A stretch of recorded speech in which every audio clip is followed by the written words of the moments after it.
하나님께서 앞에 가나안 족속을 이스라엘이 멸하게 된 것은 두 가지 이유 때문이라고 했습니다.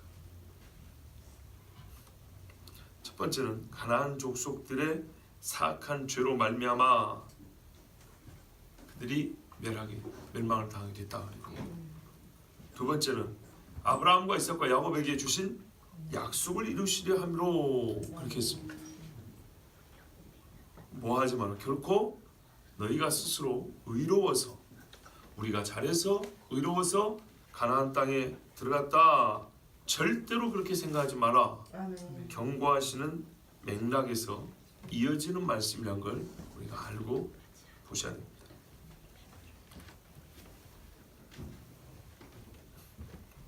6절부터 8절 한번 같이 읽어볼까요? 그러므로 내가 알 것은 내 하나님 여호와께서 내게 이 아름다운 땅을 기업으로 주신 것이 내 공의로 말미암음이 아니니라. 나는 목이 곧은 백성이라. 나는 광야에서 내 하나님 여호와를 경노하게 하는 일을 잊지 말고 기억하라. 내가 애굽 땅에서 나오던 날부터 이곳에 이르기까지 늘 여호와를 거역하였으되 호렙산에서 너희가 여호와를 경노하게 하였으므로 여호와께서 진노하사 너희를 멸하려 하셨느니라. 아멘. 이스라엘은 목이 뻣뻣한 백성이고 출애굽할 때부터 시내산 곧 호렙산에 이를 때까지 여호와를 거역하였으며 그 산에서도 하나님의 진노를 일으키게 했습니다. 그 일이 무엇이냐면 이스라엘이 말 안 해도 다 아는 소위 이름하여 금송아지 사건입니다. 왜 결코 자기 일을 드러내지 않아야 되는지, 결코 드러낼 것이 없는지 모세는 여기서 완전히 그냥 못 박아버립니다. 그 40년 동안 있었던 일 중에 초창기에 있었던 너무너무 중요한 이 한 가지를 이 신명기 말씀을 주면서 너희에게는 의가 없다는 것을 말씀할 때 이 한 가지 사건을 딱 못을 박아버리니까 이스라엘은 유구무원, 하나님 앞에 어떤 것도 할 말 없는 자로 서 있게 되는 겁니다.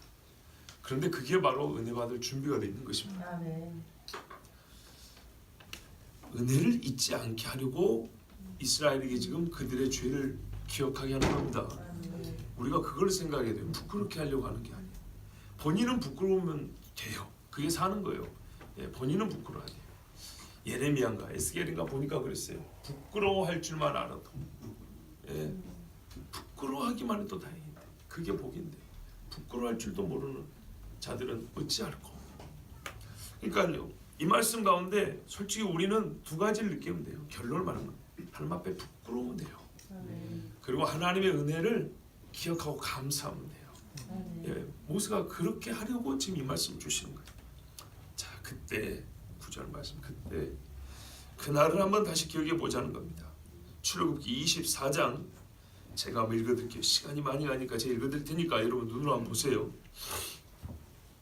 그때가 바로 이 날입니다.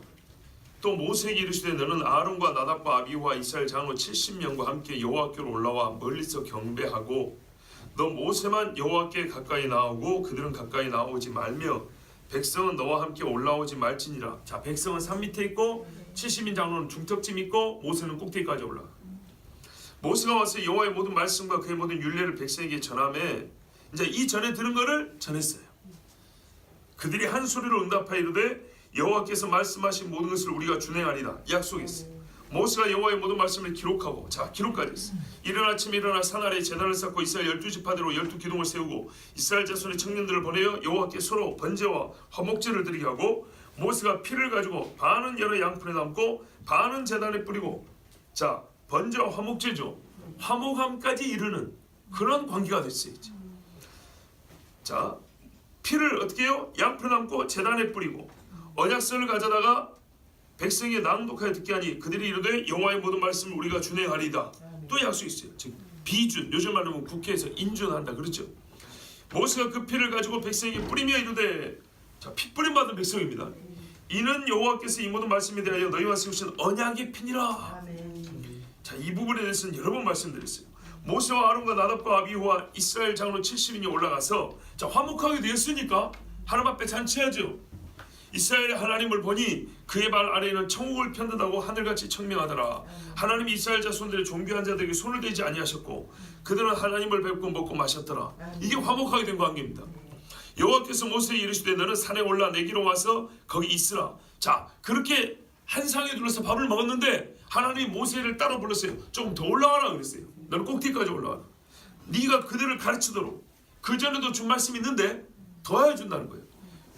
내가 율법과 계명을 친히 기록한 돌판을 내게 주리라.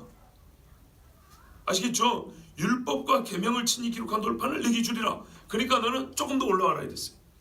모세가 그의 부하 여호수아와 함께 일어나 모세가 하나님의 산으로 올라가며 장로들에게 이르되 너희는 여기서 우리가 너희에게로 돌아오기까지 기다리라. 아론과 훌이 너희와 함께 하리니 무릇 일이 있는 자는 그들에게 나아갈지니라 하고 모세가 산에 오르매 구름이 산을 가리며 여호와의 영광이 시내 산 위에 머무르고 구름이 엿새 동안 산을 가리더니 일곱째 날에 여호와께서 구름 가운데서 모세를 부르시냐. 요거 우리가 놓치는 부분이죠. 모세한테 하나님이 6일 동안 아무 말씀도 안 주셨어요. 자, 40일 금식하고 기도하는데 6일 동안은 아무 응답 못 받고 계속 기도만 하는 거예요. 근데 왜 오라는지는 알아요. 계명 준다고. 야, 이거 참 우리가 어떤 소원을 가지고 기도하는데 응답이, 그러니까 우리가 일방적으로 구하는 게 있고 하나님이 응답하실지 안 하실지를 이렇게 모르는 상태에서 간구하는 것보다 이게 더 답답하지 않겠어요? 준다고 했는데 아무 소리 없이 6일을 간다. 이건 어떤 의미에서 모세에게 시간을 갖고요 하나님이 테스트해 본 것이기도 해요. 처음부터 40일이라는 말이 없었어요.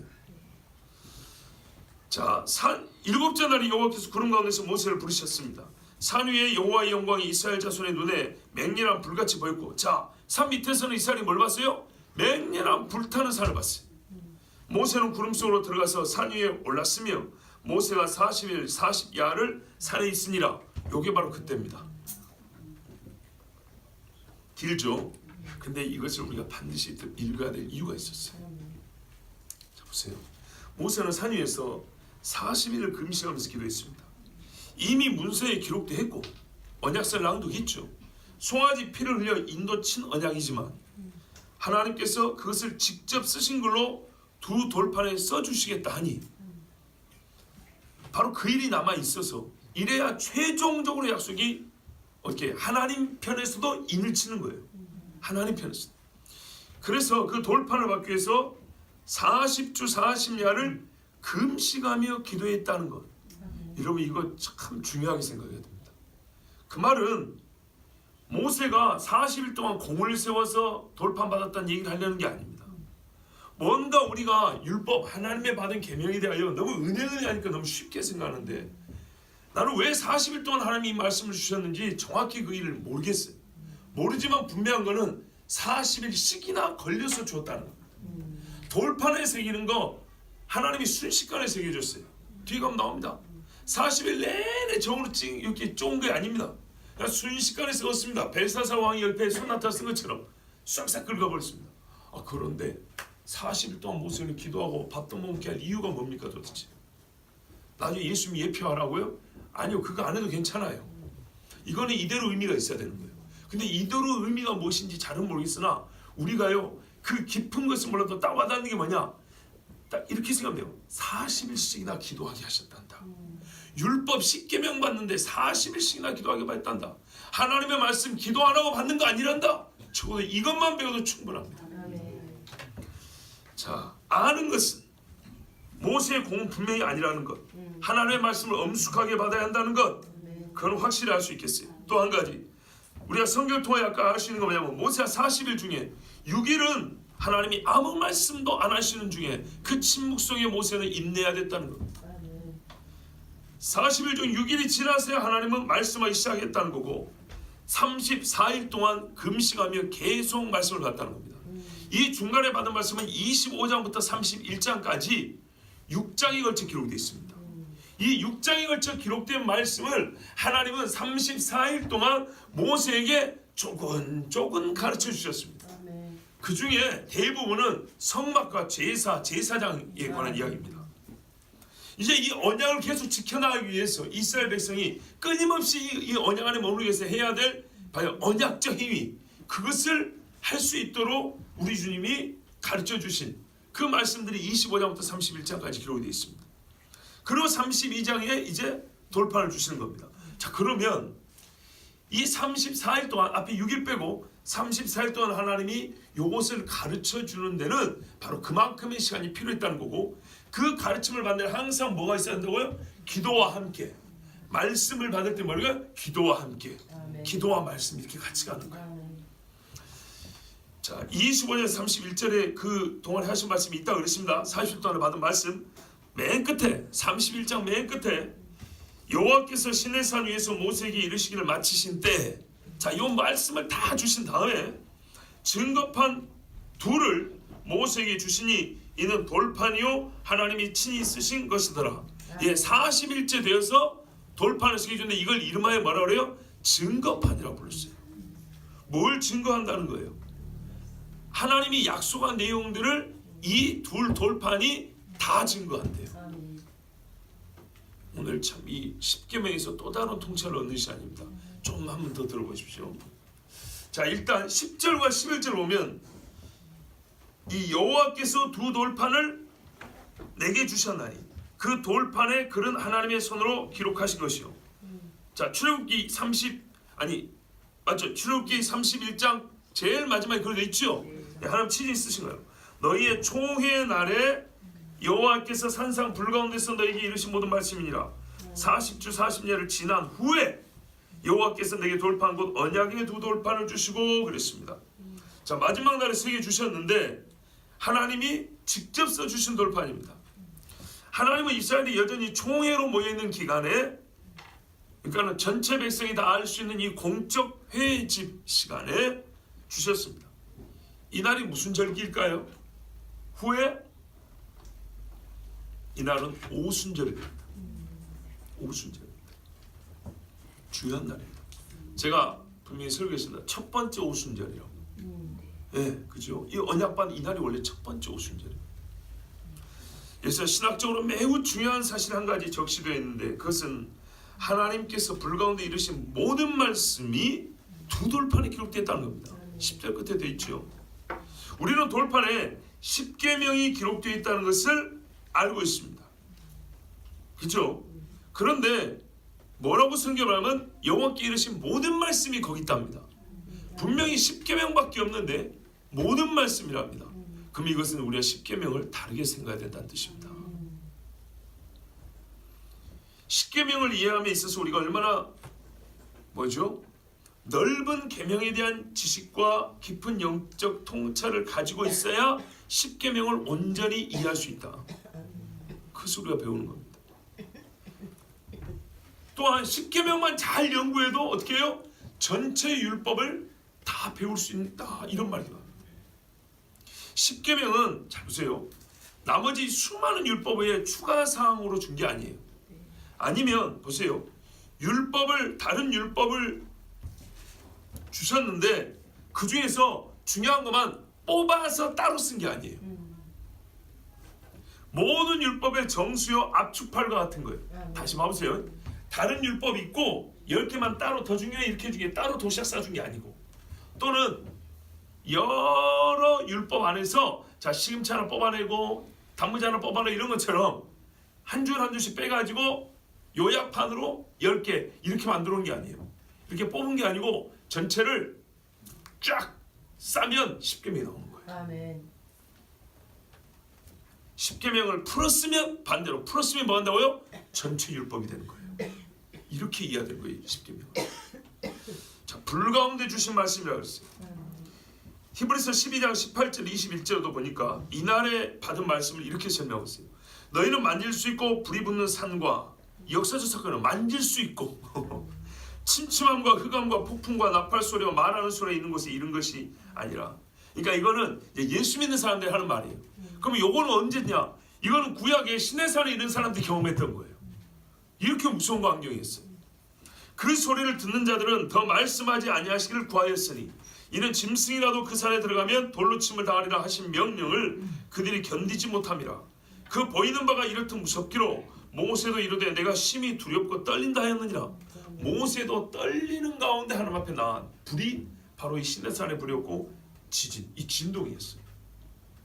정말 무섭게 이 말씀을 받았다는 것을 알아야 합니다. 산상 불가운데서 주신 것으로 음성을 주신 그대로 모세는 기억했고 이것은 하나님과 이스라엘의 상호 약속이었습니다. 이렇게 엄밀한 분위기 속에서 맺은 약속입니다. 우리가 결혼식이나 혹은 약혼식이나 아니면 무슨 계약만 하더라도 시끄러운 데서 하지 않죠. 막 복잡한 데서 하지 않죠. 그죠? 서로의 의사를 분명히 확인할 수 있는 의사 표현을 할 수 있고 또한 그게 충분히 인지할 수 있는 환경에서 그리고 그 약속이 중요하면 중요할수록 그 중요함에 걸맞는 장소와 분위기를 만들죠. 그러면요 산에 불이 붙는 중에서 나팔 소리가 울려 퍼지는 왕의 행차입니다. 그 가운데서 언약을 맺은 거예요. 11절 말씀 40주 40야를 지난 후에 여호와께서 내게 돌판 곧 언약의 두 돌판을 주셨다 그랬어요. 자, 이 돌판은 모세가 깨뜨렸죠. 그 다음에 하나님이 다시 새겨 주시죠. 그런데 다시 새겨 주실 때도 하나님이 그냥 새겨 주지만 한 것이 아니고 앞전에 하셨던 말씀을 반복해 줍니다. 말씀을 또 줍니다. 그리고 새겨 줍니다. 그게 어디 있을까요? 32장에서 깼으니까 33장 이후에 있겠죠. 예, 출애굽기 4장에 보면요 있어요. 34장 5절부터 28절인데 역시 분량이 많으니까 제가 빨리 읽어드릴게요. 근데 34장을 보시면 이제 모세가 중보기도를 하는데 하나님이 같이 안 간다 그래요. 그러니까 모세가 하나님이 같이 안 가면 우리끼리 가나안 어떻게 들어갑니까? 꼭 같이 가주셔야 됩니다. 막 간구를 해요. 그러니까 하나님이 같이 가준다 그래요. 그러면 하나님 앞에 이왕 은혜 받은 김에 하나님 그렇게 용서해 주시고 함께 해주실 것 같으면 나에게 증표를 달라고. 나 하나님 얼굴 한번 보고 싶습니다. 그렇게 증거를 달라 그래. 근데 하나님이 나를 보고 살짝 없다. 내가 살짝 덮어놓고 지나갈 테니까 내 뒤를 봐라. 그리고 지나가면서 하나님이 여호와로라 여호와로라 자비롭고 은혜롭고 노하기를 더디하며 인자와 긍휼이 많은 하나님으로다 이렇게 외치고 지나갑니다. 그런 다음에 그러면서 하나님이 모세에게 다시 이 율법의 내용을 요약 정리를 또 해줍니다. 그리고 이거를 압축해서 십계명으로 딱 써줍니다. 이게 무슨 말이에요? 2번 반복인데요. 십계명이 그냥 10가지 말씀으로 끝난다는 게 아니라는 것을 하나님이 가르쳐 주는 겁니다. 그냥 반복이니까 3개만 주면 될 거 아니에요. 그죠? 돌에다가 손가락으로 긋기만 하면 될 건데 그러지 않고 앞에 하셨던 말씀을 이번에 2번째가 좀 짧게 정리를 해줍니다. 그리고 또 새깁니다. 자 보세요. 이것만 보더라도 십계명이 어떤 율법의 요약이 아니라 뭐랄까요? 압축이라고요. 압축 파일은 전체 파일에 다 들어있습니다. 컴퓨터 하는 친구들은 저 같은 사람도 아니까 여러분 다 아시죠? 풀면 전체 파일에 다 나오죠. 짜집기 요약본이 아니라고요. 요약본은 전체 분량이 많으니까 그 중에 핵심만 10줄 뽑아가지고 짧게 서머리 노트 시험 공부하려고 정리한 그게 아니고 쫙 본 거고 쫙 풀면 그대로 나와요. 이게 십계명이에요. 자, 어떤 내용이 십계명 안에 들어있냐? 25장부터 31장 읽으면 나오고요. 또 그 앞에 20장부터 23장까지도 읽으면 나옵니다. 근데 여기 34장에 한 장으로 또 요약이 되어 있어요. 보십시오. 여기 뭐가 들어있는가? 여호와께서 구름 가운데 5절입니다. 강림 하사 그와 함께 거기 서서 여호와의 이름을 선포하실세 여호와께서 그 앞으로 지나시며 선포하시되 여호와라 여호와라 자비롭고 은혜롭고 노하기를 더디하고 인자와 진실 많은 하나님이라 인자를 천대까지 베풀며 악과의 과실과 죄를 용서하리라 그러나 벌을 면제하지는 아니하고 아버지의 악행을 자손 3, 4대까지 봉하리라. 이거 20장 10계명 때 나온 거죠. 모세가 급히 땅에 엎드려 경배하며 이르되 주여 내가 주께 은총을 입었거든 원하건대 주는 우리와 동행하옵소서. 이는 목이 뻣뻣한 백성이니이다. 우리의 악과 죄를 사하시고 우리를 주의 기업으로 삼으소서. 여호와께서 이르시되 보라 내가 언약을 세우나니. 이미 세웠는데 지금 또 주는 거예요. 곧 내가 아직 온 땅 아무 국민에게도 행하지 아니한 이적을 너희 전체 백성 앞에 행할 것이라. 네가 머무는 나라 백성이 다 여호와의 행하심을 보리니 내가 너를 위하여 행할 일이 두려운 것입니다. 너는 내가 오늘 내게 명령하는 것을 삼가 지키라. 보라 내가 네 앞에서 아모리 사람과 가나안 사람과 헷 사람과 브릿 사람과 하위 사람과 여부 사람을 쫓아내리니 너는 스스로 삼가 내가 들어가는 땅의 주민과 언약을 세우지 말라. 이거 진작 주신 말씀이죠. 그것이 너희에게 올무가 될까 하노라. 너희는 도리어 그들의 제단들을 헐고 그들의 주상을 깨뜨리고 그들의 아세라상을 찍을지어다. 너는 다른 신에게 절하지 말라. 여호와는 질투라 이름하는 질투 하나님이니라. 너는 삶과 그 땅의 주민과 언약을 세우지 말지니 이는 그들이 모든 신을 음란하게 섬기며 그들의 신들에게 제물을 드리고 너를 청하면 내가 그 제물을 먹을까 함이며 또 내가 그들의 딸들을 내 아들들의 아내로 삼음으로 그들의 딸들이 그들의 신들을 음란하게 섬기며 내 아들에게 그들의 신들을 음란하게 섬게 할까 함이니라. 너는 신상들을 부어 만들지 말지니라. 너는 무교절을 지키되 내가 내게 명령한 대로 아비벌 그 절기에 이래 또한 무교명을 먹으라. 이는 내가 아비벌의 애고에서 나왔습니다. 모든 첫 태생은 다 내 것이며 내 가축의 모든 처음 난 수컷인 소와 양도 다 그러하며 나귀의 첫 새끼는 어린 양으로 대수할 것이요 그렇게 하지 아니하려면 그 목을 꺾을 것이며 네 아들 중 장자는 다 대수할지며 빈손으로 내 얼굴을 보지 말지니라. 너는 여섯 동안 일하고 일곱째 날에는 쉴지니 밭갈 때나 거둘 때에도 쉴지며 칠칠절 곧 맥추의 초실절 지키고 세 발에는 수장절을 지키라. 너희 모든 남자는 매년 세 번씩 주 여호와 이스라엘 하나님 앞에 보일지라.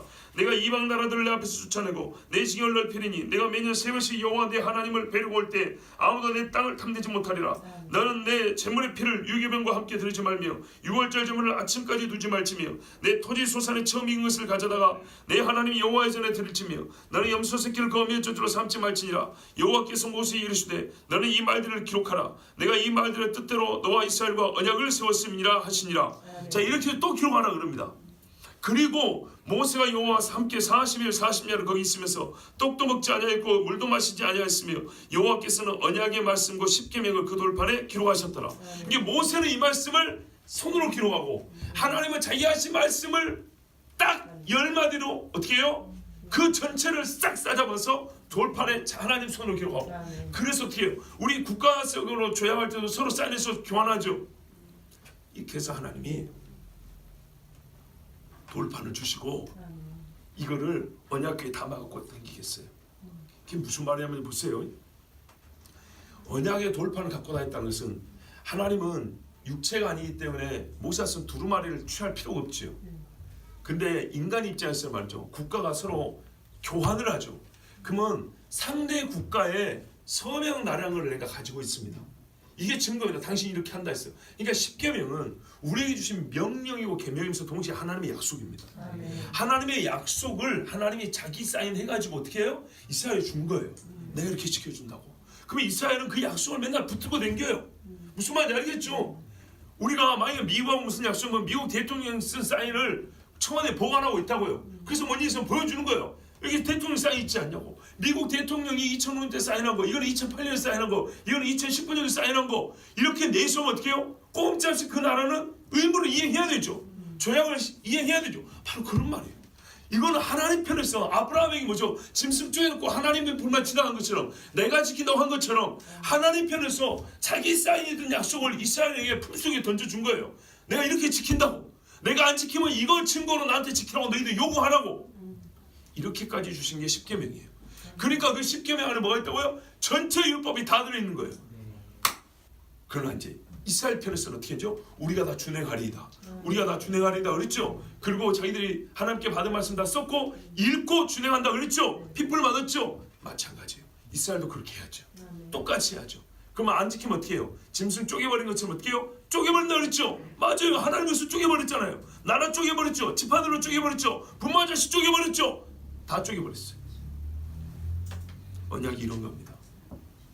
언약은 복이면서 불순종에는 불이행에는 이보다 무서운 화가 없습니다. 그럼 화가 무서워서 나는 중간에 있을래 그러지 말고 지키면 돼요. 그냥 지키면 되는데 그게 쉽냐? 예. 십계명에 분명히 그랬어요. 하나님의 말씀은 내 마음에 있으면 무지하게 쉽다고. 엄청나게 쉽다. 진짜 맞아요. 예수 안 믿을 때는 일요일날 교회 가는 것이 세상에 그렇게 어려운 게 없어요. 근데 하나님의 은혜를 딱 받고 나면 그날은 다른 거 하라면 그게 어려워요. 뭐 할 게 없어. 그죠? 교회 오는 게 제일 쉽고 제일 마음 편해. 그렇죠. 그렇죠. 할렐루야. 아멘. 예.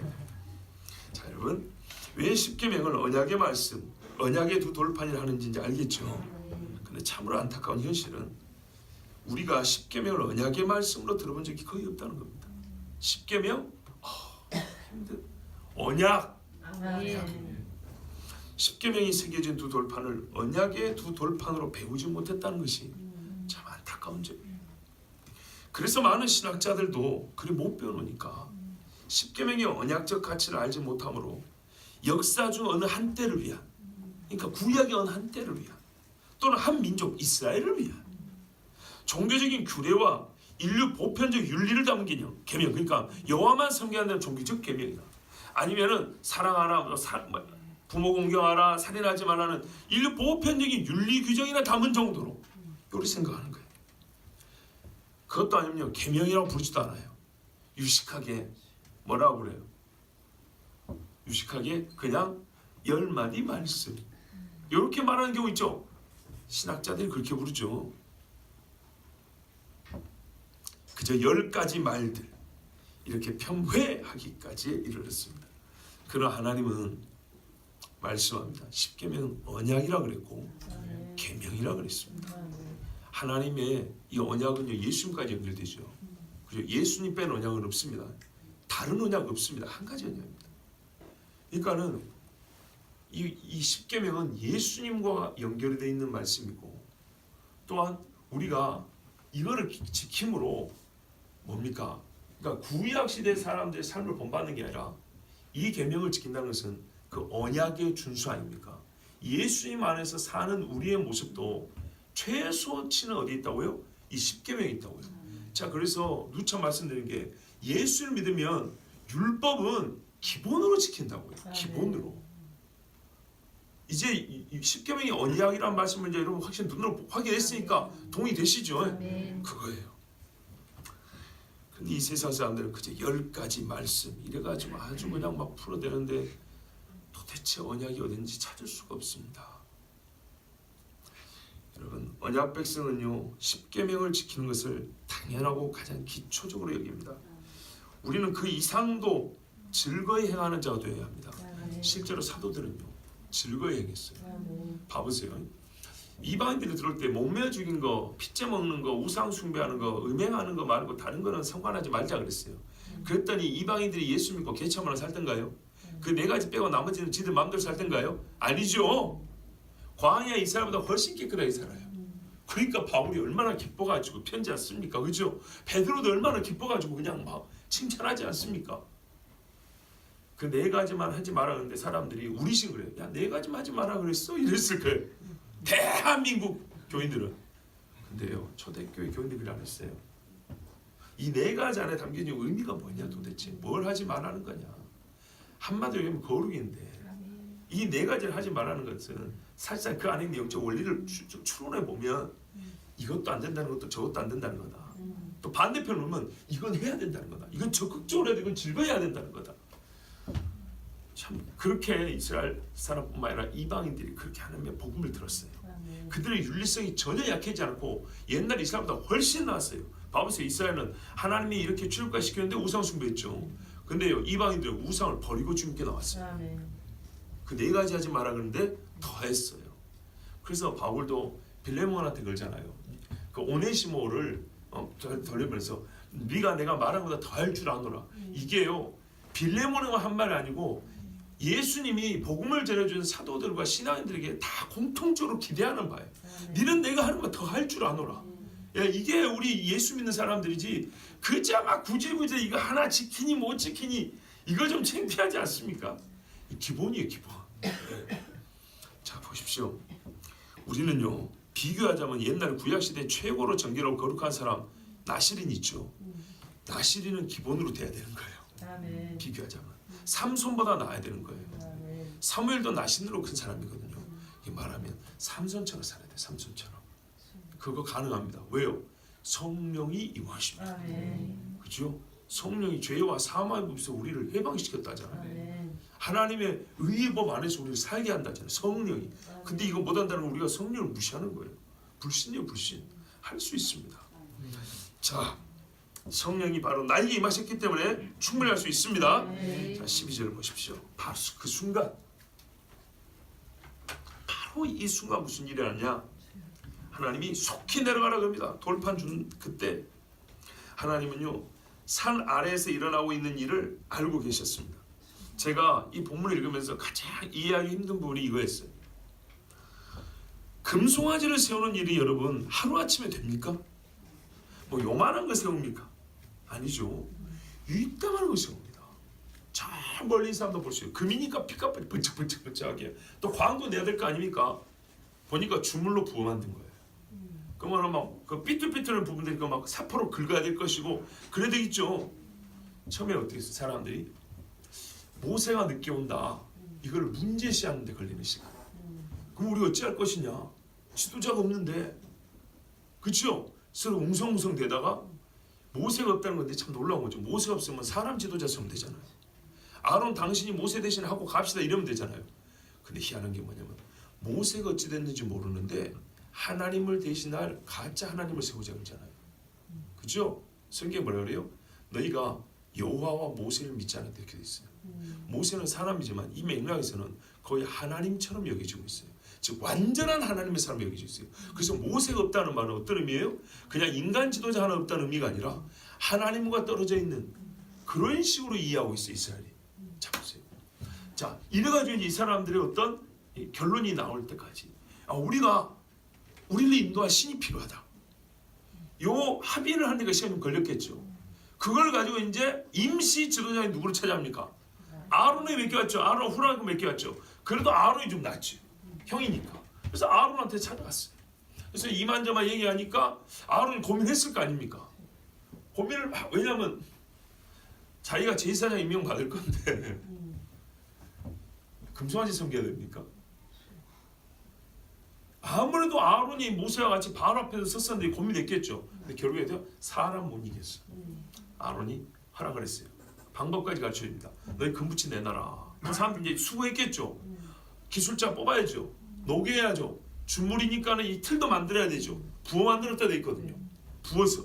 그러니까는 금 녹여야지, 금 부어 만들 틀 만들어야지. 자 이렇게 해가지고 그 틀 만들고 부었어요. 근데 이게 엄청 크니까 좀 기다려야 돼요. 굳을 때까지. 그럼 다음 어떻게 해요? 이제 막 삐뚤빼뚤한 거 막 사포로 문지르고 막 걸레로 문지르고 있고 세워가지고 또 그냥 놓으면 안 되잖아요. 자빠지 만드니까 밑에 받침도 잘 만들어가지고 또 갖고 댕겨야 하니까 직원은 못 뛰고 수레로 만들었을 거 아니에요. 밖에 달아가지고. 짐작되시죠? 우리에게 상상이 필요하다니까요. 이거 어떻게 들고 다닐 거예요? 금으로 이따위로 만드는데 그거를 이 피아노도 못 들고 다니는데 그걸 어떻게 들고 다닐 거예요? 메고 다닐 거예요? 아니죠. 싣고 다녀야 되죠. 아니면은 애시당초 견고한 쇠로 된 판을 만든 다음에 밖에 달아가지고 끌고 다녀야 되겠죠. 서로 끌면 될 거 아닙니까? 자 이거 만드는 시간 많이 걸려요. 무슨 말이냐면요. 여러분 40일이 딱 되었을 때 이들이 금송아지를 그날 하루 뚝딱 만든 게 아니고 이거 만드는 데 시간 많이 걸렸습니다. 근데 제가 진짜 놀라운 것은 하나님이 그걸 다 알면서 40일 내내 모세한테 말씀 주셨다는 겁니다. 스탑! 너 당장 내려가. 일 안 하고 할 말씀 다 줬다는 겁니다. 돌판에 새겨주기까지 했다는 겁니다. 이게 얼마나 큰 은혜인가 생각해 보세요. 지금 산 아래에서는 하나님을 안 섬겼다는 것도 아니고 가짜 하나님을 만들고 있어요. 이것도 정말 이 단일 주제로 진짜 중요한 말씀인데 하여튼 가짜 하나님을 만드는데 이 40일의 시간을 쓰고 있어요. 크게 보면. 근데 하나님이 이걸 알아요. 모세는 뭔데 하나님을 알아. 알면 어떻게 해요? 당장에 불을 쏟아내고 당장에 모세를 가서 그걸 스탑시켜야 되겠죠. 그런데 하나님은 어떻게 해요? 저놈들은 언약을 깨는 짓을 하고 있는데 하나님은 계속 언약을 만들어 있는 거예요. 완성시키고 있는 거예요. 그리고 마지막 40일 날 돌방에 다 쓴 다음에 그때 쓰면 뭘까요? 빼도 박도 못하게 해놓은 다음에 왜요? 자기 손으로 썼잖아요. 하나님 자기 손으로 쓴 다음에 모세 보고 저 봐라. 저것들 뭐 하는지. 나는 여기서 하나님의 은혜가 너무 큰 거예요. 여기서 하나님이 돌판에 손을 안 쓰시면 이게 여러분 무효가 되잖아요. 뭔 말인지 아시죠? 이거 언약, 계약이 성사가 안 되는 거예요. 그런데 하나님이 끝까지 완성을 시켜요. 자기 서명을 해요. 자기 서명. 저것들이 저 짓을 하고 있는데 하나님은 다 알고 있었는데 얼마나 감사합니까? 율법이 은혜가 안 돼요? 구약이 은혜가 안 돼요, 여러분? 십계명이 딱딱합니까? 돌판이라서 하나님의 손에 그 따뜻한 사랑이 그 온기가 그 돌에 지금도 뜨끈뜨끈하게 남아있는 거 안 느껴집니까?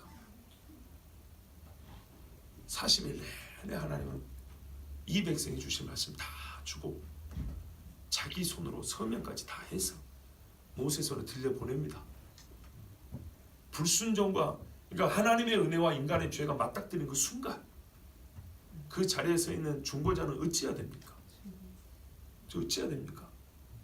결론 말하면 죽어야 됩니다. 죽어야 돼. 이거 안 깨뜨리고 이거 살려면 죽어야 됩니다. 모세가 던진 거는 실상 깨졌다는 얘기입니다. 누구 편? 인간 편에서 깬 겁니다. 그런데 어떻게 해요? 다시 이거 시작해야 되죠. 그래서 모세가 죽은 겁니다. 모세 뒤에서 뭐라 하냐 하니까 여기 우리 본문 뒤에 보면 뭐라 하냐 하십니까? 너희가 그 죄를 지어가지고 내가 40년 25절 보세요. 여호와 앞에 엎드려 간구했다. 처음 그 언약을 다시 세우려고 내가 40일 동안 엎드려서 하나님 앞에 중보자의 도리를 다 했다. 모세는 완전한 중보자이고 우리가 모형으로 보는 거죠. 예수님 모형을 보는 거지. 예수님 하신 일 우리가 이렇게 볼 수 있는 거예요. 그 하나님 편에서는 세워진 언약, 인간이 깨뜨린 거를 어느 편에 하나도 깨뜨리면 이거는 깨진 거예요. 이걸 다시 잊기 위해서 어떻게 한다고요? 중보자가 필요하다고. 근데 성경이 뭐래요? 중보자는 한 분 있으니 사람이신 예수라. 왜? 사람이 깼단 말이에요. 책임질 사람이 있어야 되는 거예요. 이거를 보여준 게 모세예요. 그럼 모세는 두 번째 40일 언약을 받기 위해서 하나님 앞에 섰으며 두 번째는 어떻게 해요? 그 언약을 회복하기 위해서 내가 하나님 앞에 진짜 나 자신을 죽음으로 몰아세웠다는 거예요. 예수님이 이렇게 하셨어요. 그리고 이게 여러분 예수님 하시는 이게 원리적으로 영적 원리적으로 똑같잖아요. 그러니까 구약 성경에 예수님이 들어있고 구약 성경에 그 돌판에도 은혜가 흐르는 거예요. 은혜가 흘러.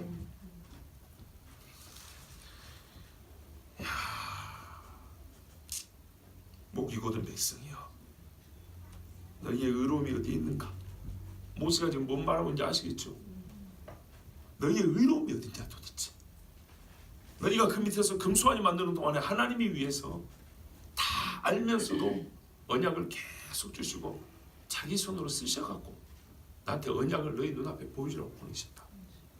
너희의 의로움이 어디 있느냐? 하나님이 이스라엘의 패역하는 일을 보고서도 약속하신 말을 스스로 모세에게 일일이 불러주시고 그 말씀을 10가지 계명으로 돌판에 새겨주셨습니다. 산 아래에서는 시내산 줄기 르비등 반석에서 뿜어나오는 생수를 마시고 죄를 지었습니다. 하늘에서 내리는 메추라기 만나로 기운을 얻어 죄를 지었습니다.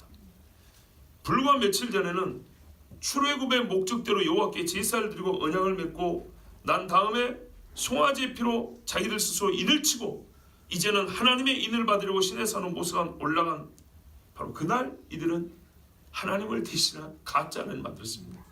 여러분 모세가 바로 앞에 가가지고 출애굽의 이유를 뭐라고 드러냅니까? 뭐라고 말하던가요? 우리가 하나님의 정하신 산에 와서 여호와께 예배하려 합니다. 이렇게 말했어요. 굉장히 중요한 겁니다. 우리가 세상 사람들한테 예수님들 당신들 뭐 하려고 하는데 그들에게 이야기 좋도록 우리 여기 봉사 좀 하려고요. 너희가 왜 가려고 하는데? 왜 교회 가는데? 거기서요 공부 가르치는다 했어요. 예배하러 갑니다. 일요일날 당신 왜 쉬려고 하는데요? 여기 좀 몸이 좀 피곤해. 예배하기 위해서입니다. 정치적으로 그럴듯한 이유될 게 얼마나 많은데 모세가 말을 꾸며낼 것 같으면 할 말이 얼마나 많은데요.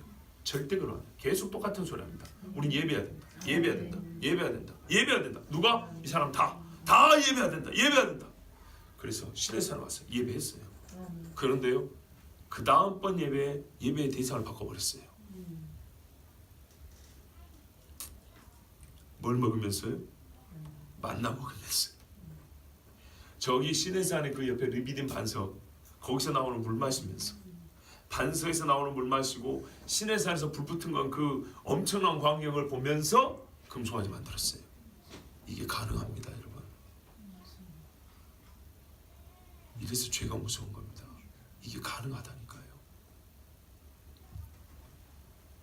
아직도 산 정상에는 구름이 덮고 있고 그 구름 속에서 불길이 하늘로 치솟고 있는 것을 보고 있는 그날에 여호와께서 명한 돌을 하나님 말해요. 속히 떠나 그랬어요. 금송아지를 만들어 이를 하나님이라고 말할 수 있다니. 여러분 이게 상상이 됩니까?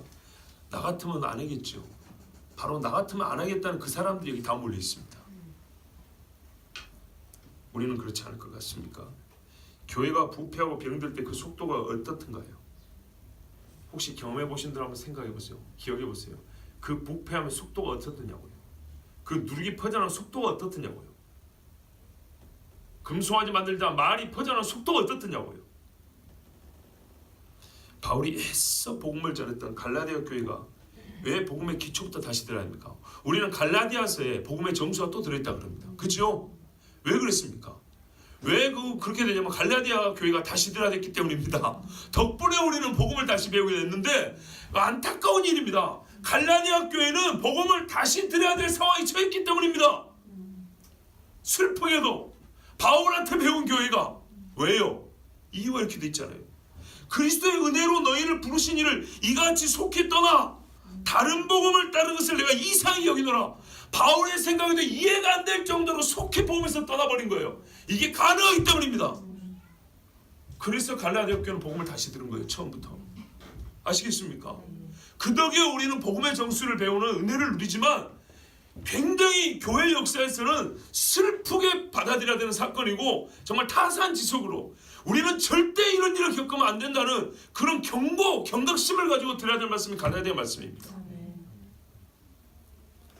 스스로 부패하여 속히 떠나는데요. 함께합니다. 뭐가요? 부패함. 사람의 속에는요. 스스로 부패하게 하는 것들이 들어있습니다. 사람의 몸에는 세균들이 있어서 스스로 부패하죠. 그리고 그 부패 속도는 매우 빠릅니다. 다시 말해서 밖으로부터 부패를 막는 거룩한 생명력이 공급되지 않으면 인간은 자기 안에서부터 썩기 시작합니다. 누가 가르치지 않아도. 그래서 말입니다. 칼빈 선생도 이런 말을 했어요. 사람의 생각은 이 속은 우상공장이라고 했어요. 여기서 나눠 여기서. 예수님 배웠잖아요. 사람의 마음속에서 모든 악한 것들이 나오느니라. 한마디로 부패한 본성이 있어요. 이건 육적인 차원에서 얘기하는 거 아니죠. 영적인 차원이니까. 부패한 본성이 있어요. 그래서 썩어요. 이 본성에서 생각과 이념과 가치관과 뜻, 우리가 원하는 바들이 나와요. 그것을 로마서는 뭐라 해야 돼요? 내 마음에 또 다른 법이 있어. 그죠? 그걸 육체법이라고 하죠. 부패한 본성은 그 부패성을 현실화시키고 있어요. 이거는 여러분 부패성이라는 성질이죠. 그죠? 이 부패성이라는 성질을 갖고 속성을 갖고 있는데 이 속성을 어떻게 해요? 현실화시켜야 되겠죠. 하나님은 사랑이시죠. 하나님은 공이시죠. 이걸 어떻게 현실화시키죠. 역사화시키죠. 그래서 우리가 죄인 됐을 때 그 아들을 보내 십자가에 죽게 하셨죠. 그것처럼 우리가 이 부패한 본성은 그 속성, 그 성질을 어떻게 해요? 자기의 성질을 현실화시키는데 여기에 뭘 쓰냐? 우리 내면이 구비해 놓은 도구들이 있어요. 우리 속에 있는 도구들이 있어요. 이 손 이런 거 말하겠잖아요. 속에 있는 도구들. 이 속에 있는 도구들을 활용하면 손이 움직이고 발이 움직여요.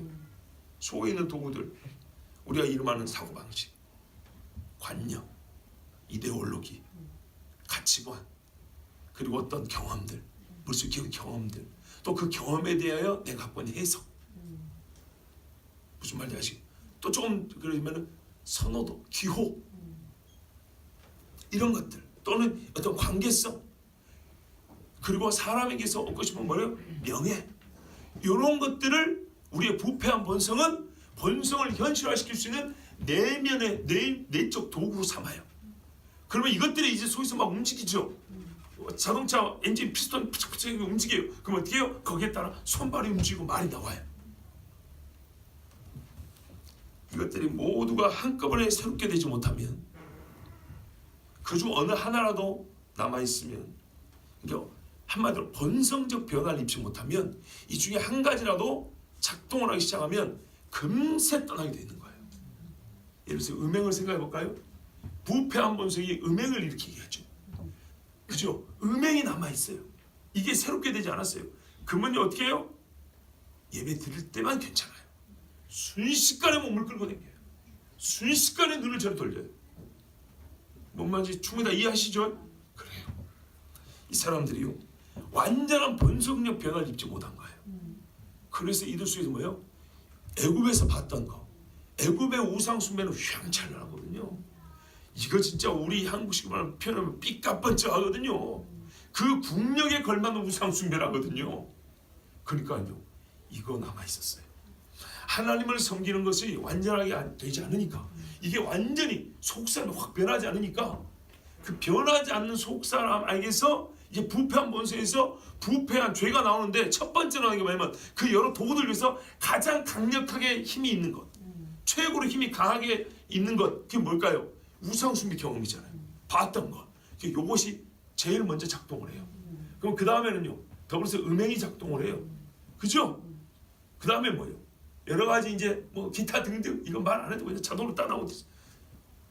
그 제1계명의 우상숭배 하지 말라잖아요. 자, 하나님은요, 내가 그들에게 명령한 도를 떠났다 했어요. 그러면 이미 주신 명령이죠. 그렇습니다. 24장의 계약을, 이게 언약 피를 흘릴 때 그 전에 이미 주신 말씀이에요. 근데 이 사람들은요, 이 도를 떠날 때 순식간에 떠났고 부패한 본성이 떠나있기 때문에 자기를 위함이었어요. 유대인들이 예수님을 대적할 때 전부 다 자기를 위함이었죠. 보세요, 예수님도 그렇게, 아니 하나님도 그런 말, 자기를 위함으로, 자기를 위하여 우상을 만들다 했어요. 에덴에서 있었던 일도 똑같습니다. 바로 이 순간 하나님은 자기를 위한 그 사람과의 관계를 끊어버립니다. 이 말을 잘 들으셔야 합니다. 얻을 이익이 없어서가 아닙니다. 사람은 이익 여부로 관계를 맺거나 끊습니다. 이익이 꼭 경제만을 말하는 건 아닙니다. 한마디로 이게 이 사람들이 하나님을 거역하고 대적했기 때문입니다. 적성이 됐기 때문입니다. 적성. 우리 적성 국가 그러죠. 서로 싸움하는 국가란 말입니다. 이스라엘 백성이 하나님에게 뭘 보냐면 적성을 보였어요. 적이라는 성질을 보여줬어요. 그렇기 때문에 하나님은 어떻게 해요? 그들이 하나님과 원수 맺고자 하는 적성을 보여줬기 때문에 거기에 그대로 호응하여 하나님은 그대로 관계를 끊는 겁니다. 그래서 너희끼리 가라 그런 거예요. 그런데 참 이게 오묘하죠. 그러면 이들 여기서 다 죽어야 되잖아요. 그럴 것 같으면 하나님이 모세한테 그 율법 주면 안 되죠. 근데 왜 줬을까요? 여기에 그러니까 공의와 사랑이 함께 들어있는 거예요. 아멘. 너희 죄대로만 끊어야 돼. 그래서 모세한테 그랬어요. 너희끼리 가. 이제 나는 너희와 안 가. 왜? 너희가 나한테 적성을 보였어. 우리 관계는 끊어진 거야. 끊어진 거예요. 근데 하나님은 어떻게 해요? 돌파를 줬다니까. 써갖고 줬다니까. 야, 이 안에 이게 참 하나님의 이 정말 놀라운 신비가 들었어요. 공의와 사랑의 신비가. 박수인 사모님 아주 지혜로운 분인데 이 부분이 이해가 잘 안 되신가요? 너무 크시죠? 너무 멋져서 그런 거죠? 이해가 안 되신 거예요. 너무 멋지다니까. 분명히 너희하고 나는 끝이야. 그래서 모세가 아브라함을 쳐면 안 된다고 하나님 그래요. 이제 끝 그랬다고요. 그런데 그러면 진작에 끝낼 거지. 이건 왜 줬냐고. 그러니까 여기서 우리는 하나님 앞에 사실 내가 이 자리에 서 있었던 이스라엘 사람이면 나는 그 자리에서 눈물을 줄줄 흘렸을 거예요. 창피하고 감사해서. 하나님의 판단은요, 하나님 혼자 판단 내리십니다. 심판장이십니다. 판단의 결과는 사실 가혹합니다. 천하에서 없애버리리라. 여러분, 죄를 사소하게 여기는 죄를 짓지 마세요. 이 큰 은혜를 받고, 히브리서 그렇잖아요. 천사들을 통하여 하신 말씀이 경고하게 돼요. 모든 범죄와 순종치 아니함이 그 합당한 보응을 받았거든. 우리가 이같이 큰 구원을 등한히 여기면 어찌 그 보응을 피하리요. 여러분, 이 엄청난 보응을, 아니 이 엄청난 은혜를 받았는데 어떻게 우리가 하나님의 앞에서 죄 짓는 것을 사소하게 여길 수 있습니까? 모세는 백성들의 죄를 직접 눈으로 보기도 전에 하나님의 판결을 듣고 내려왔습니다. 여러분, 어떤 마음으로 내려왔을 것 같습니까? 아브라함이 이삭을 주기로 3일 동안 길을 갈 때 무슨 마음 때문에 우리가 가끔 상상력을 이게 일으키는 것처럼 모세는 무슨 생각하고 내려왔을까요? 도대체 하나님을 누구보다 잘 아는 이가 모세입니다. 모세가 하는 하나님은 만약에 그런 상태라면 끝입니다. 그 저것들은 애굽보다 더 험하게 끝나야 됩니다. 왜? 많이 받은 자에게는 많이 달라할 것이오.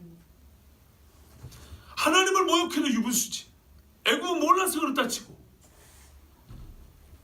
야, 보지 않았지만 하나님의 판단이 그렇다면 모세는요 그 광경 안 봐도 뻔해. 안 봐도. 그래서 여호수아와 달리 거의 밑에쯤 내렸을 때 막 소리가 들렸을 때 여호수아는 잔치 뭐라 그랬죠? 찬송소라 그랬던 거 그랬죠. 근데 모세는 뭐라 그래요? 귀가 여호수아와 젊은이가 더 좋았을 거 아닙니까? 그런데도 모세는 하나님의 말씀 들었기 때문에 아니다. 저것들은 지금 후상 세워놓고 좋다고 노래 부르고 그 잔치하는 더러운 잔치하는 소리다. 그리고 역시 하나님의 사람에서 하나님과 같이 똑같이 화를 냈어요. 그가 보기에도 돌판이 깨어지는 것이 맞았습니다. 그래서 던져버린 겁니다. 이건 깨진 관계예요. 끝난 거예요. 끝난 거. 이렇게 되면 끝이에요. 끝. 아마 모세는 이 모든 일을 생각하면서 산에서 내려왔을 겁니다. 그가 살면서 본 광경 중 가장 무서운 일이 벌어지고 있는 현장에 설 것을 생각하면서 아마 그 노인의 다리가 후두들 떨렸을 겁니다. 내가 내려가면 무엇을 보게 될까? 그러니까 동시에 그들을 살릴 방법을 내려오는 내일에 생각하지 않았을까요? 여러분 같으면 안 그랬습니까? 나 죽여요? 하나님의 법대로면 지금 죽어야 되는 거예요. 거기다가 이제 율법 받았는데 그 율법대로 보니까 이건 가나안보다 더 험한 거예요. 이것이 바로 여러분 한편으로는요 마지막 때 똑같은 일이 벌어집니다. 우리가 볼 광경입니다. 우리가 볼 광경이라고요. 하나님을 섬긴다 하지만 금수화지 세워놓고 교회에서 절하는 광경들. 무슨 꼭 이렇게 금수화지를 뜯고 세워놨다고 생각하지 말고 영적으로 봐보세요. 부처를 세워놓은 교회는 있어요. 그게 그거지 뭐. 그죠? 온갖 거짓 그리스도 갖다 놓고 하나님을 다른 가짜로 바꾸는, 자기가 만든 하나님을 바꾸는 그런 가르침들에 열광하는 성도들. 그것이 아닙니다 외치면 너희 새끼 나가! 그리고 돌 던져버리는 그런 마지막 배도의 일을 우리가 보게 될 겁니다. 심장이 떨리고 오금이 저려올 겁니다. 약속이 깨진 겁니다. 깨진 겁니다. 그러나 그때 우리는 어떻게 해야 될까요? 모세와 같아야 합니다. 어떻게 하면 살릴 수 있을까? 우리는 중보자는 아닙니다.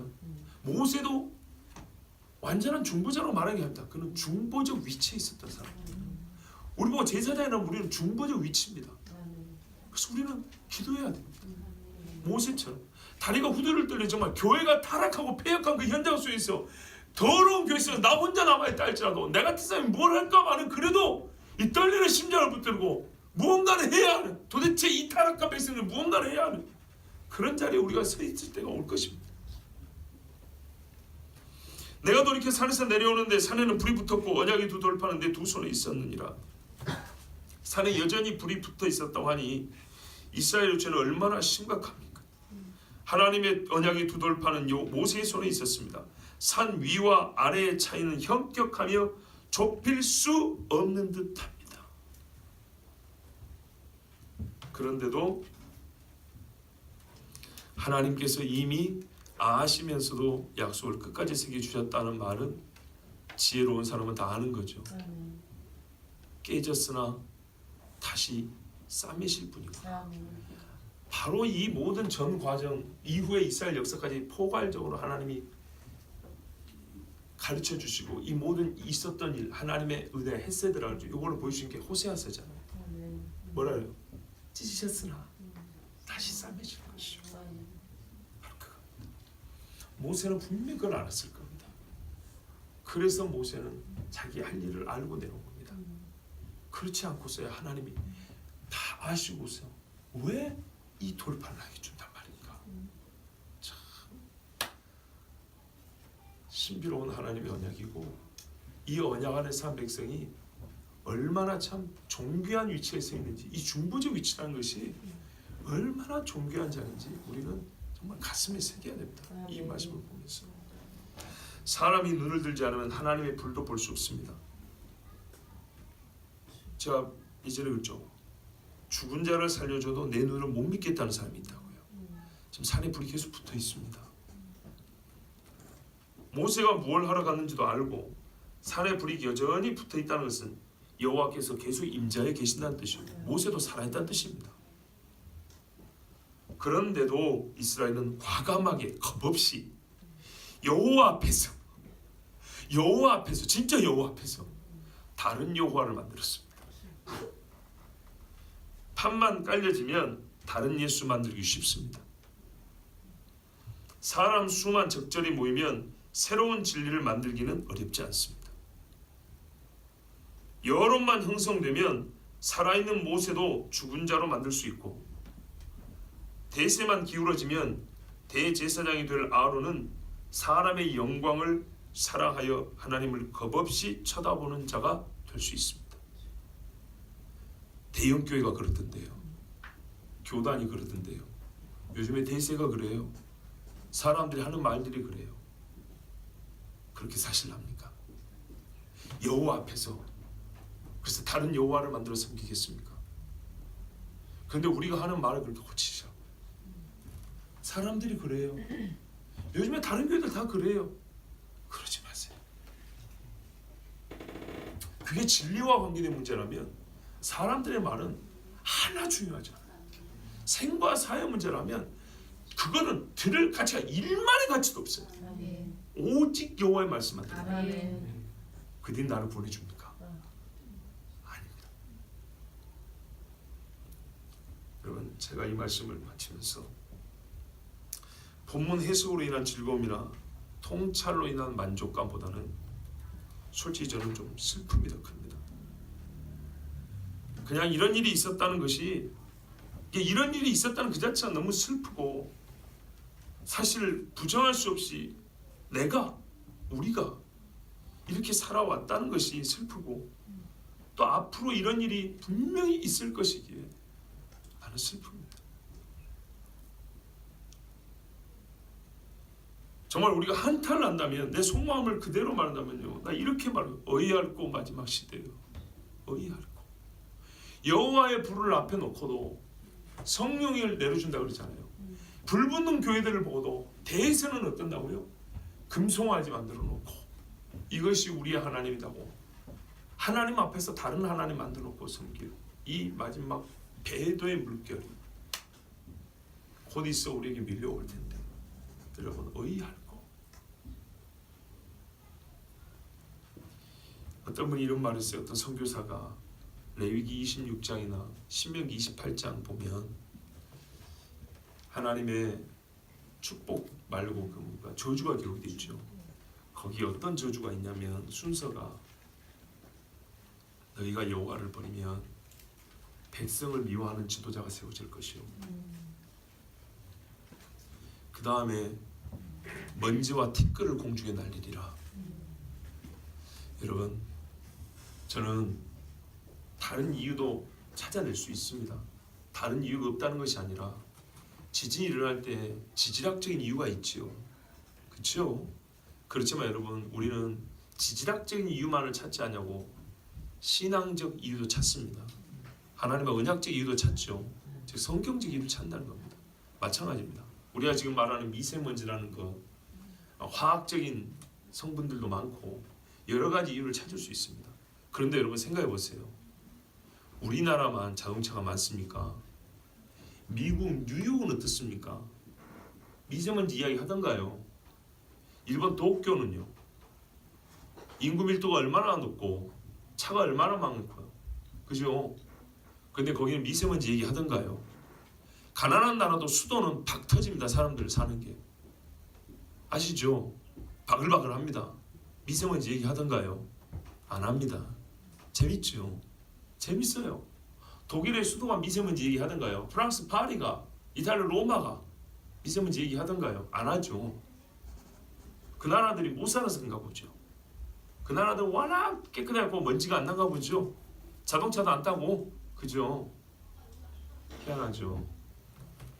우리나라가 왜 이렇게 갑자기 최 몇 년 사이에 성경 말씀대로 먼지와 티끌을 하늘에 날려버린다고 했어요.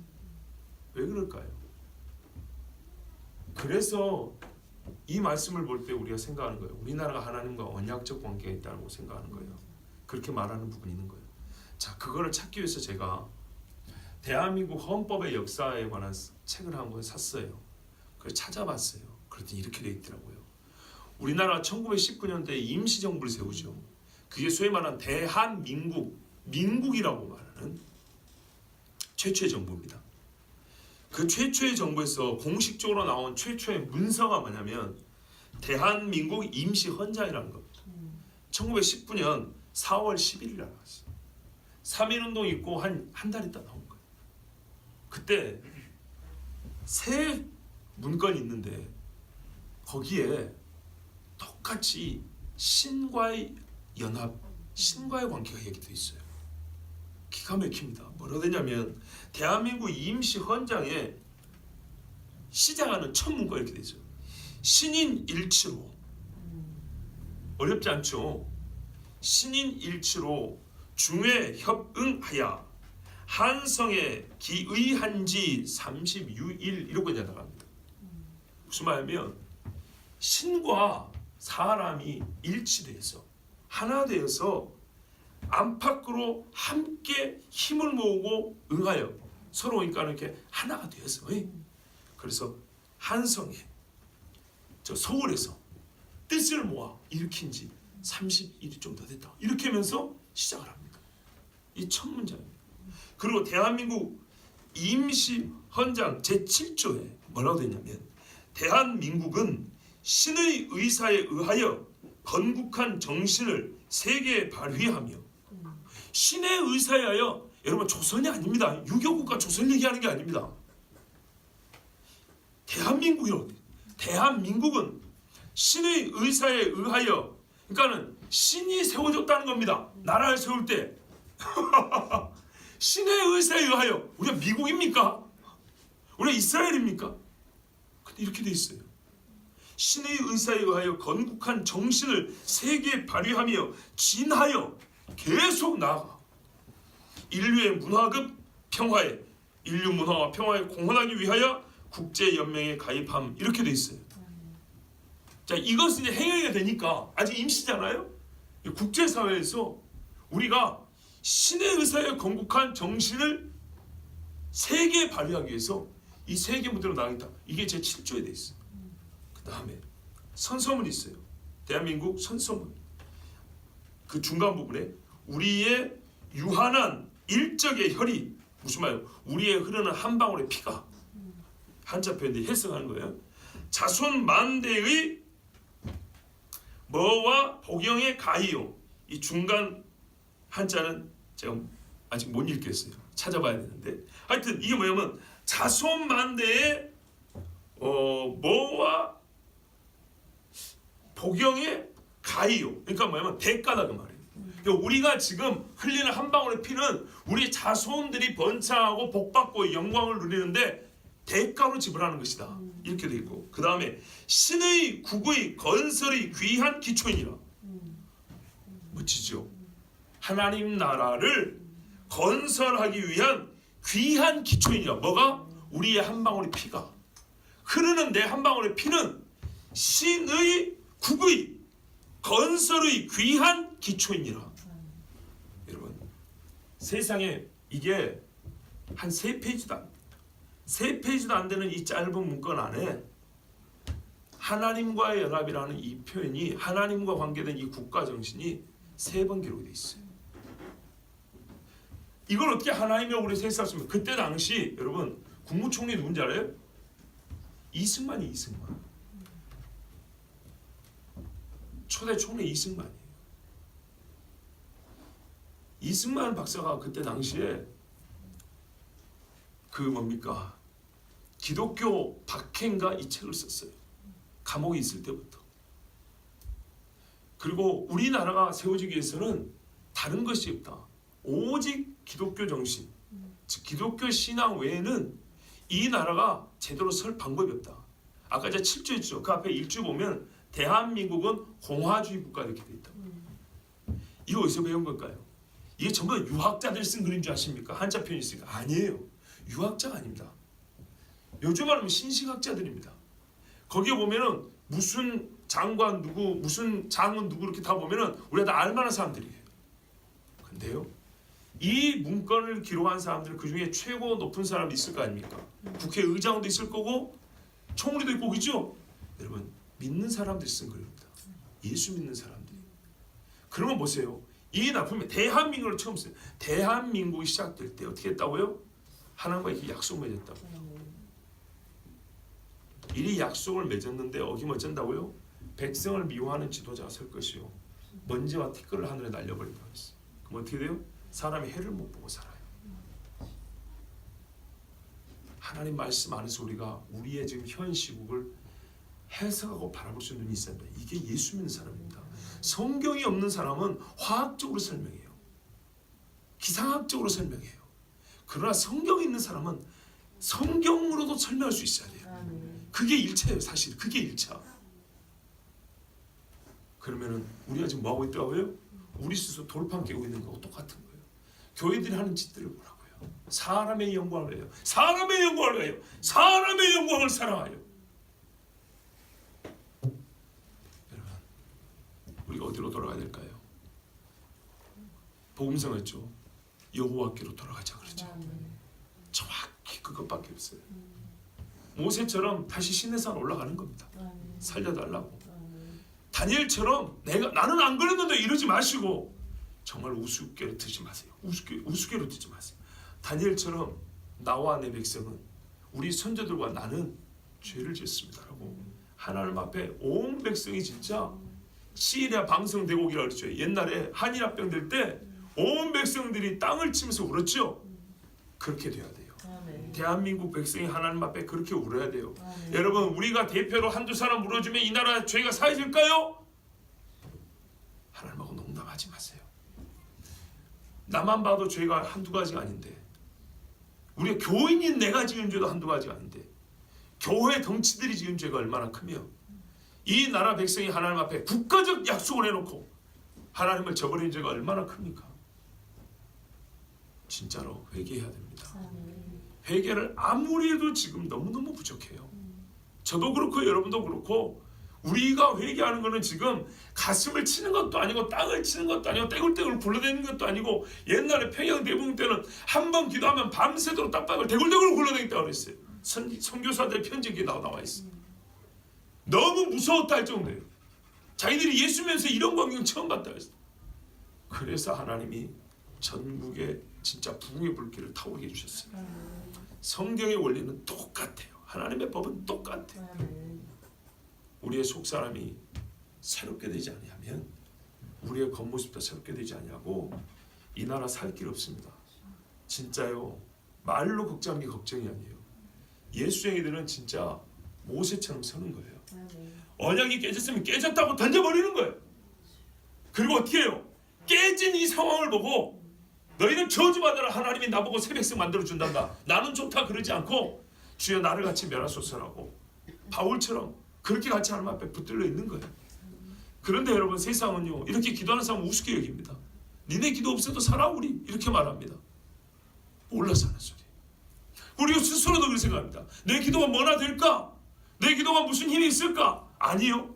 제가 누차 말하죠. 여러분 기도 제목 내는 거 기도 제목 내놓고도 본인은 까먹어버리는데 1년 지나서 확인해보면 꽤 많은 것들이 이루어진 것을 나는 안다니까요. 올해도 지금 시작된 지 석 달도 안 됐죠. 몇 가지가 이루어진지 아십니까? 나는 없는 것 같은데요. 그래요. 그분은 없을지 몰라요. 그러나 여기 있는 분들 중에 지금 기도 제목이 하나씩 하나씩 이루어진 것들이 눈에 쏙쏙 들어오고 있습니다. 스스로 기도를 우습게 여긴다고요. 회개 기도? 여러분 회개의 기도는 우리의 영혼의 오물과 죄를 씻는 거예요. 하나님 앞에 씻어달라고 간 거고 하나님이 응답으로 씻어주신단 말입니다. 근데 왜 이 회개 기도를 그렇게 귀찮아하고 왜 이렇게 힘들어할까요? 우리가 몸에 때를 뱉긴데 목욕탕을 하는데 시원하다 그러는데 이 시원한 걸 하지 않는데 왜 우리 못 맞다가 바로 그거예요. 성령이 속사람을 변화시켰는데 그걸 우리가 원하지 않아요. 여러분 하나님께서 오늘 말씀 통하여 우리 심령에 외쳐주시는 말씀이 무엇입니까? 딱 한마디 드립니다. 너는 목이 굳은 백성이니라. 그러면 나는 무슨 말을 해야 됩니까? 딱 한마디 있습니다. 여호와여 용서하옵소서. 아멘. 나는 목이 곧고 뻣뻣한 백성입니다. 이 말을 못하니까 죽는 거예요. 여러분, 우리 이제 같이 기도합니다.